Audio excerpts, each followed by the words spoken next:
Okay, so we're going to start. So thank you for joining us today. So this is the 5th season for IGCP648. I'm Luc Doucet, I'm your host. And today, as we do from time to time, we're going to explore the solar system, change from our earthly subject. So we have Dr. Anthony Lagain, research fellow at Curtin University here in Australia. And today he will be presenting 90 million craters reveal the ejection sites of Martian meteorites. So Anthony's expertise covers the use of machine learning applied to high-resolution planetary images and the study of impact cratering record to trace back impact flux evolution in the solar system, the origin of Martian meteorites, and the evolution of surface processes on planetary bodies. Anthony, the audience is all yours. Yeah, cool. All right. Hi, everyone. Thank you, first of all, for giving me the opportunity to give me this seminar. So today I will talk about one of the main research projects I'm working on, which is basically finding the exact location of the ejection of Martian meteorites, and typically how we've been able to do so using machine learning techniques and a data set of 90 million craters detected on the surface of Mars. So first of all, everything I will show you today have been published recently in 2021 and 2022 in 2 papers in Nature Communications. So after the seminar, if you're interested about it, feel free to have a look. Okay, so a bit of context first. So Martian meteorites are actually the only samples from Mars available for in-depth analysis here on Earth.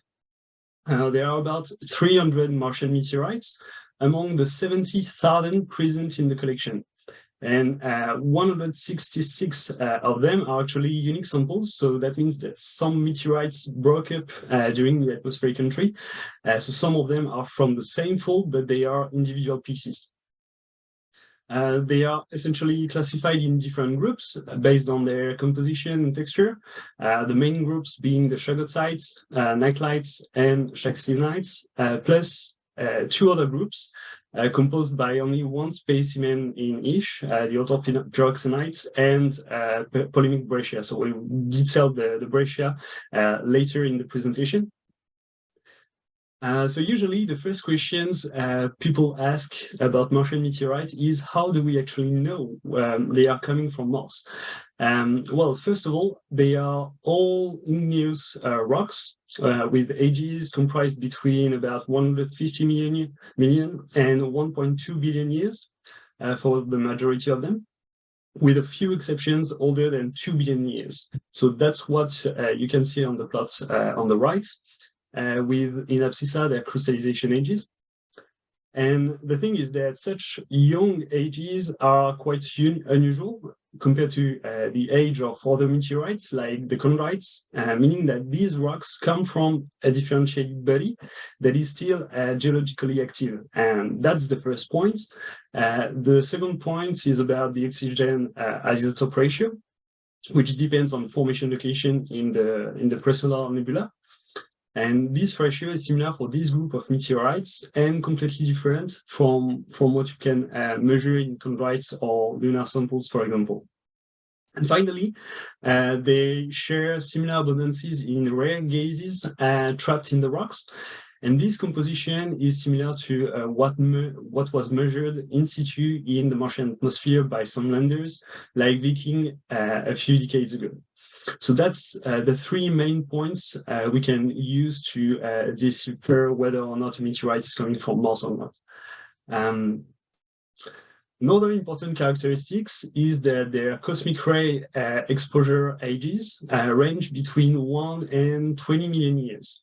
And actually, this age indicates the time they spent in space between the time they were ejected and the time they landed on Earth, meaning they've been actually ejected very recently from the surface, less than about 20 million years ago.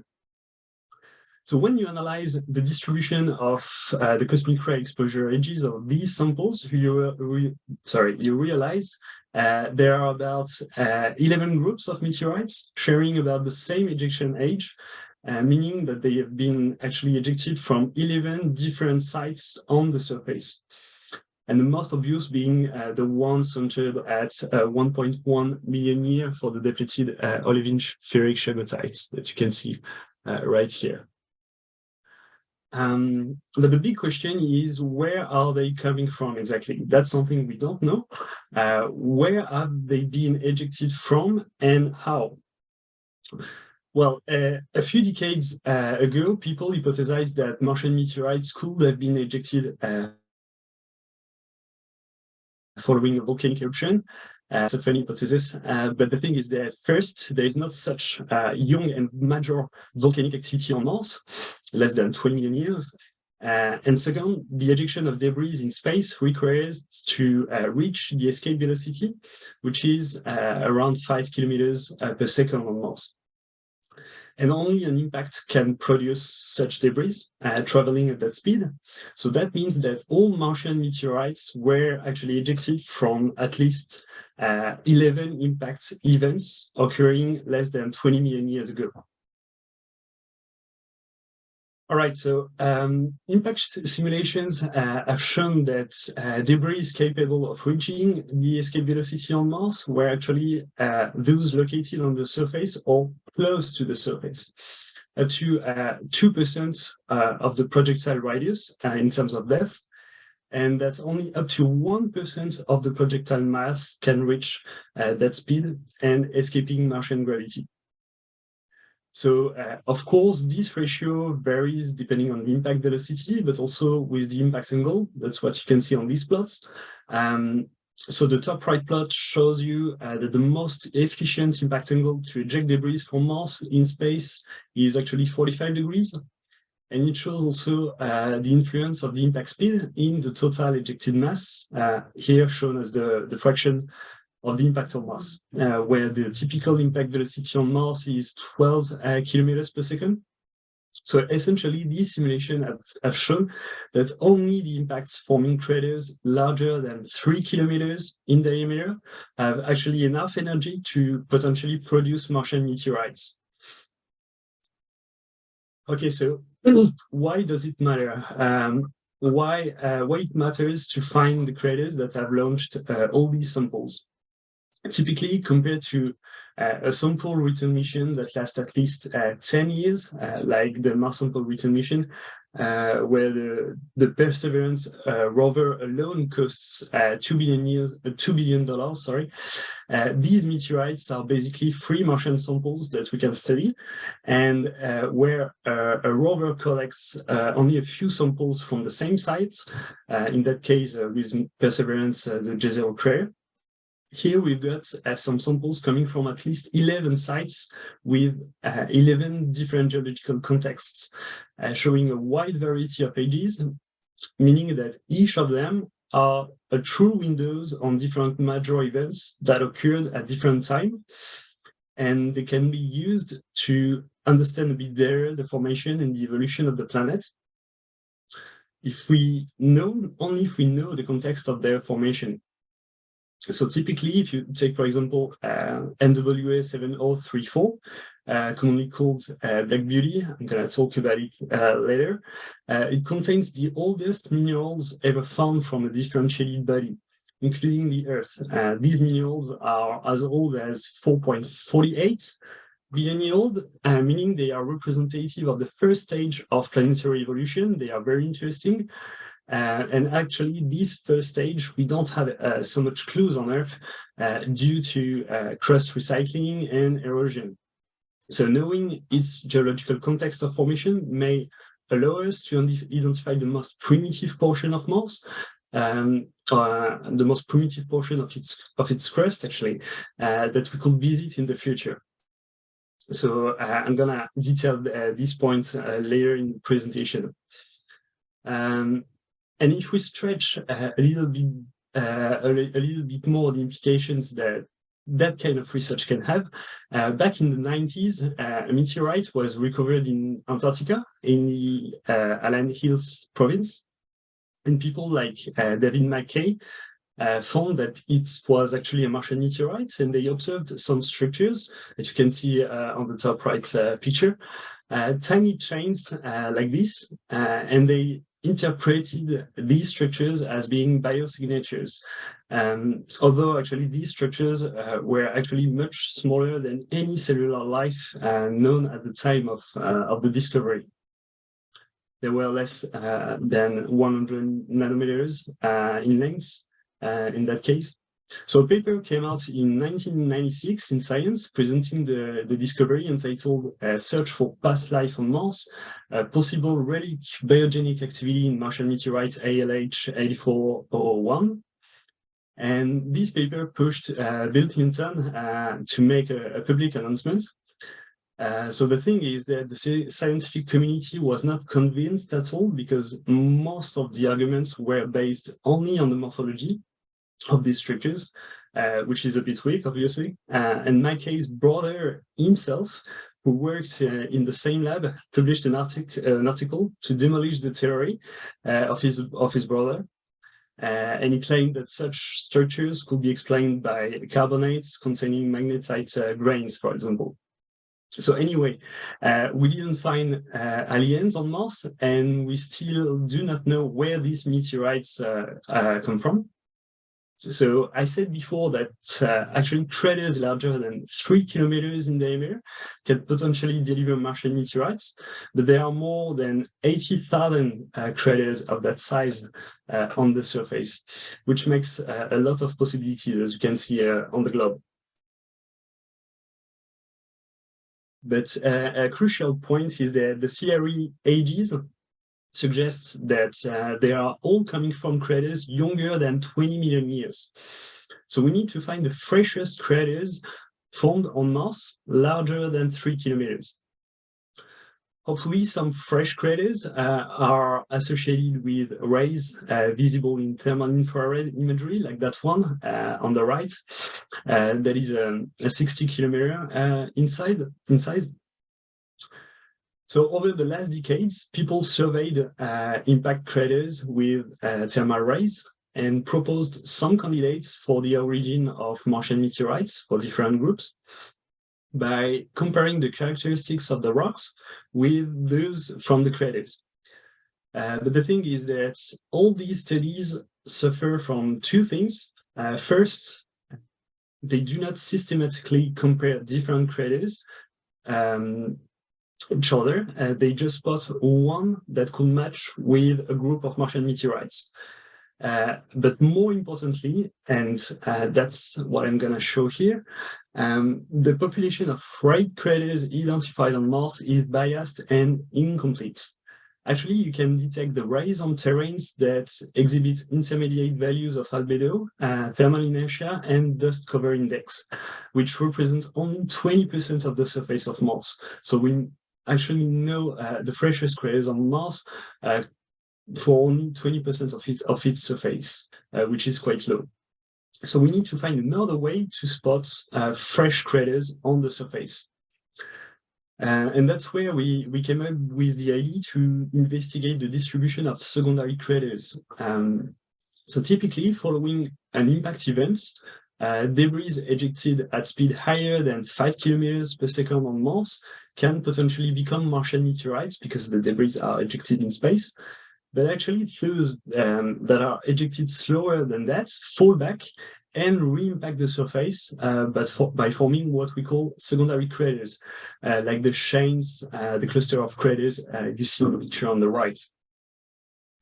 Some of the secondary craters can be bigger than 1 kilometer. So that's what you see on the map from a survey published last year.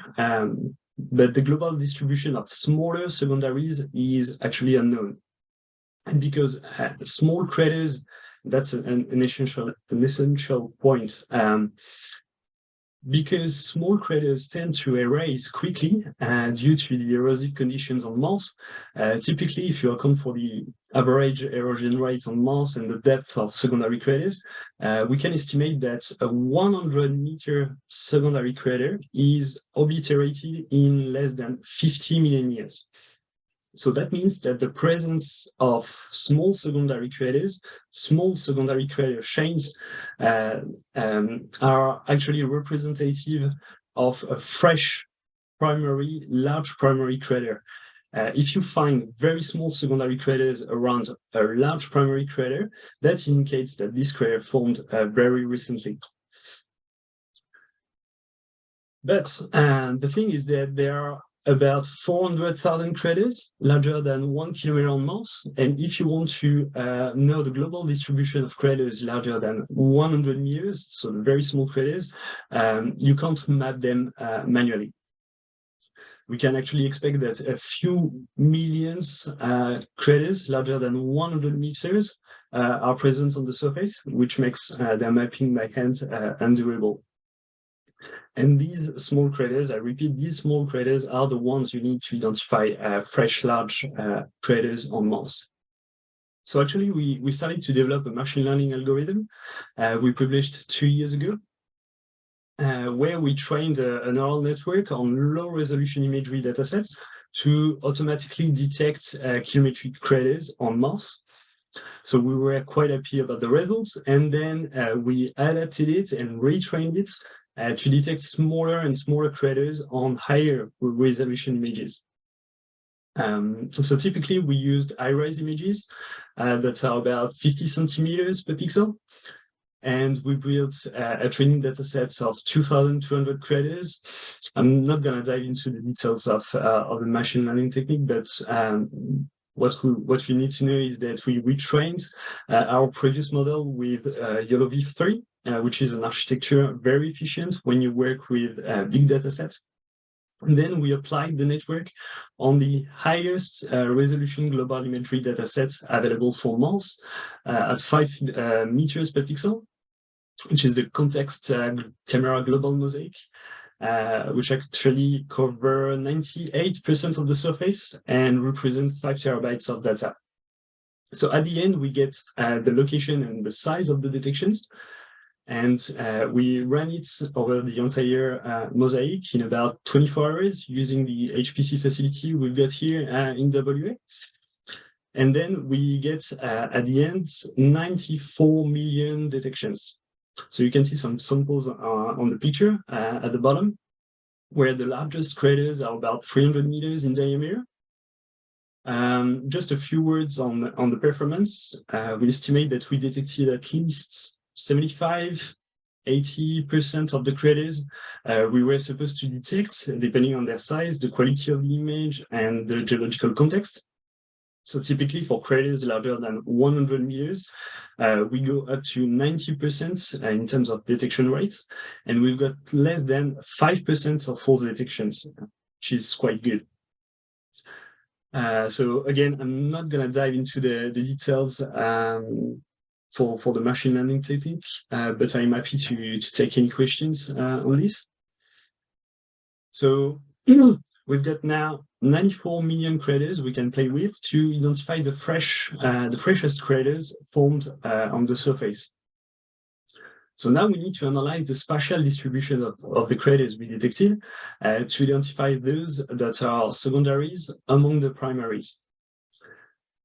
So to do this, we splitted our crater population in 3 size range. We were interested about the smallest craters we detected. So we created a group of craters between 25 and 75 meters in size, one between 75 and 150 meters, and the last one between 150 and 300 meters. And then we computed the crater density for each population, and we obtained the 3 different maps. We used to feed then the bands of RGB map that you can see here.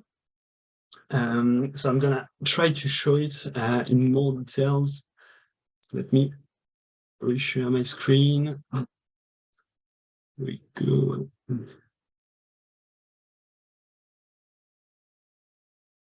All right. Can you see this? So for those who are not used to work on Mars, this is the topographical map of Mars, showing you the dichotomy between the northern hemisphere with low elevation in blue and the islands with high elevation in red, where you can see here the Tarsis province with the four famous volcanoes. This is the largest volcanic province in the solar system, and here two large basins, Hellas and Argyre. So when you plot the crater density map we built, that's what you can see. So you can see a few different things. Typically, I will repeat here, the red colors corresponds to areas that are dominated by very, well, not very large, but quite large craters between 150 and 300 meters. And the blue areas are dominated by very small craters between 25 and 75 meters. So once you start to zoom in on this map, you can start to see these beautiful patterns, some rays radially distributed around a point like this one, or get a very nice example here. Some radial rays here around that particular point. Right here, and in the middle you can see a large crater. Actually, these rays, these radial patterns are the secondary crater rays we were after at the beginning, that are dominated by very small craters formed after the formation of this large impact crater. In that case, this is Tooting, a 30-kilometer crater that has formed more than 1 million secondary craters around it. So it's quite nice to see. I can show you other examples like this one, Corinto crater. So at the middle, you've got here a 15-kilometer crater that has formed again, more than 1 million secondary craters as small as 20 meters in diameter. So typically, go back to the slides. Here we go.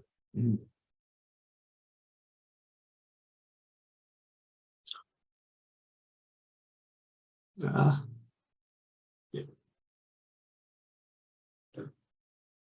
Okay.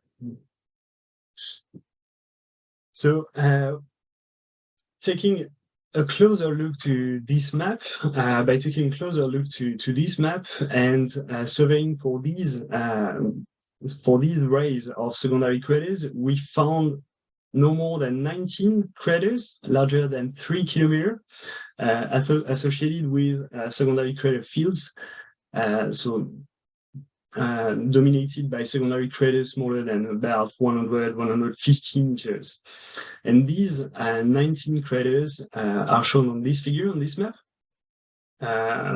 with the red diamonds, and are potentially the latest and largest craters formed on the surface. So now we can estimate the age of these craters to make sure they have been formed over the last 10-20 million years. That's what we are after. So to do this, we apply the technique called crater counting. That's the only thing you can do to estimate the age of a planetary surface without sampling them. So the technique consists in counting small craters superposed on a geological unit. So here, typically, you can count the craters on the ejecta layer of these 19 craters.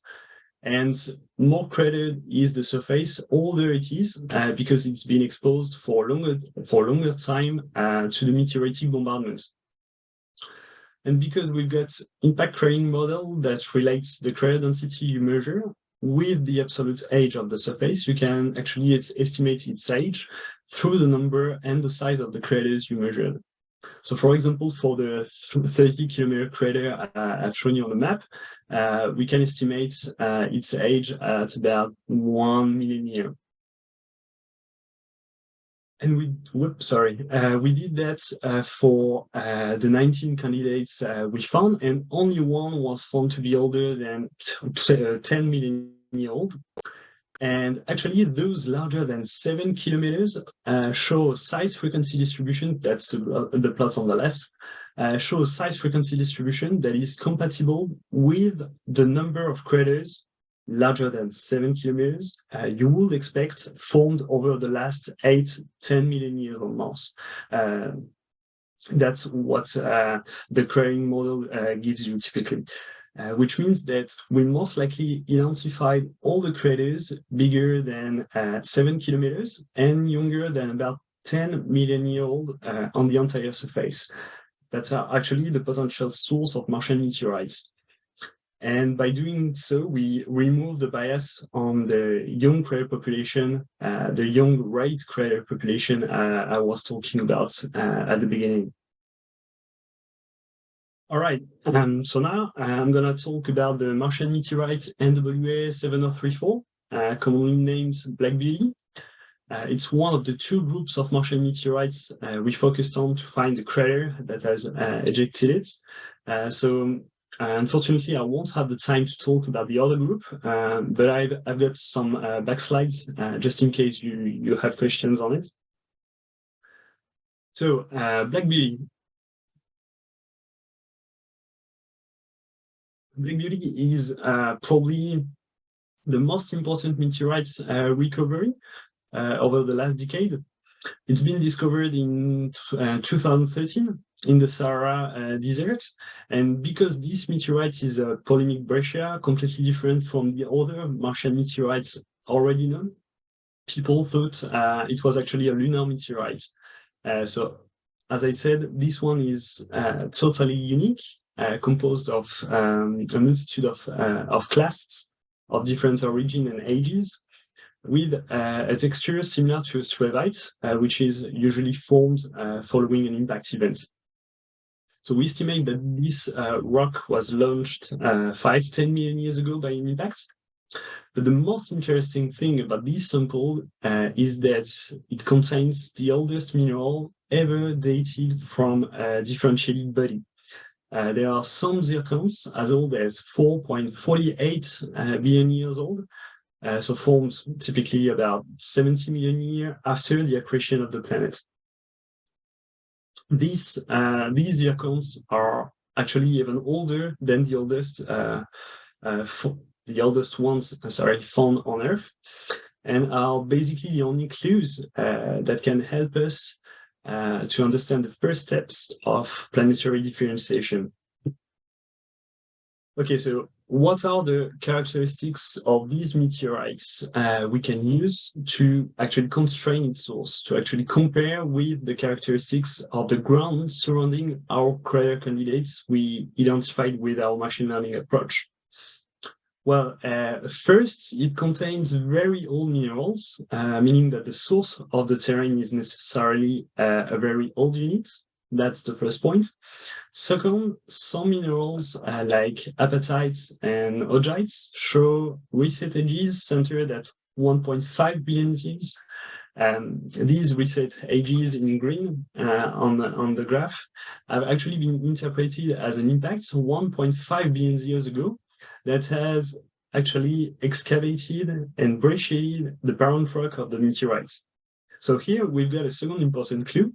The crater that has ejected this meteorite has to be located on a very old unit and also close to a 1.5 billion year old crater.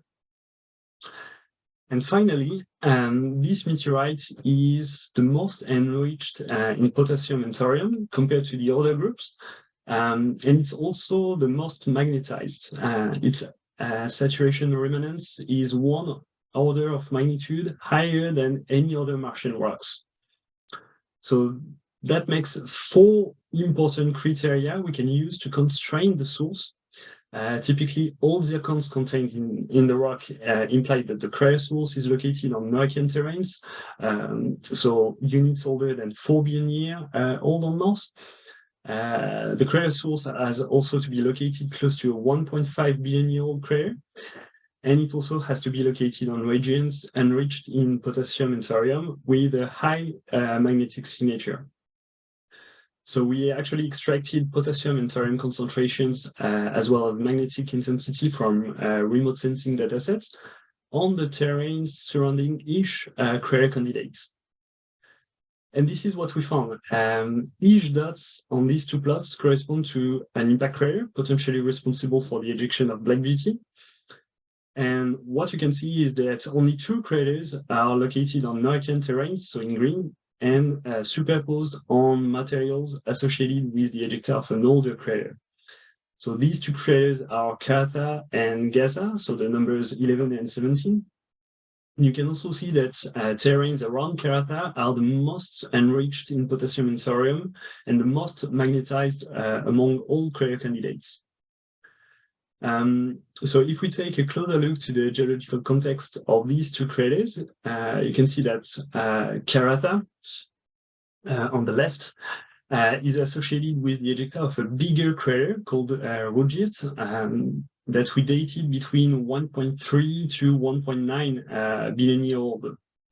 Whereas Gaza crater on the right is located inside a bigger crater called Silaos, we dated at 500-600 million years old. So typically, the reset ages measured in Black Beauty would be most likely associated with impact that formed Rugiet crater. So that's the plot you can see here. So we also performed some impact simulations to quantify the temperature of the ejecta of Rugiet crater where Karata is located. And we found that a significant portion of these materials experienced a temperature high enough to reset isotopic systems measured in the breccia 1.5 billion years ago, so typically between 500 and 800 degrees. So among all the crater candidates we investigated for the ejection of Black Beauty, only one matches very well with the characteristics of the meteorite, that is Karata crater. And this figure summarizes what happened on the ejection sites. So typically the very old crater called Dampier, where Karata is located, formed some 4 billion years ago, and then Rugiet crater excavated the oldest zircons found in the breccia 1.5 billion years ago. That's the crater, that's the blue crater on the figure, and its ejecta filled up Dampier crater, the old crater. And finally, Karata ejected some pieces of Rugiet's ejecta, ejected that in space 5-10 million years ago, which gave us the Black Beauty meteorite. So finally, what does it imply? The region where this meteorite comes from is Terra Cimmeria Sirenum, and actually this province is the most enriched in potassium and thorium and shows also the highest magnetic signature. It also shows the thickest crust on Mars, thicker than 50 kilometers, which means that this region corresponds to a discrete crystal block with a completely distinct formation and evolution that reflect the first stage of the differentiation of the planet. Some rocks were actually analyzed by Curiosity and Spirit rovers on the margin of Terra Cimmeria Sirenum, and they found geochemically evolved rocks. And all of this tends to actually show that a differentiated crust was present on Mars very early in its history, 4.48 billion years old, most likely, that resulted from the crystallization of a magma ocean or through partial melting. And what is actually even more interesting is that this province hosts the oldest rocks exposed on the surface or very close to the surface that could be investigated by future missions to eventually shed the light on the first stage of crust formation and planetary evolution. So that's quite exciting. And I will finish with this. As I said before, we also found the ejection sites of another group of meteorites that were ejected from Tarsis, which allowed us to place some constraints on the internal structure, and the geodynamics of this region, which is again the largest volcanic province of the solar system. So now we focus on the sources of the 9 other groups of meteorites, which will have, of course, strong implications on a bunch of other things. like the mantle heterogeneity of Mars, or even the evolution of the impact flux on the planet. And I think I'm gonna stop there. Yeah, happy to take any questions. Thank you, Anthony.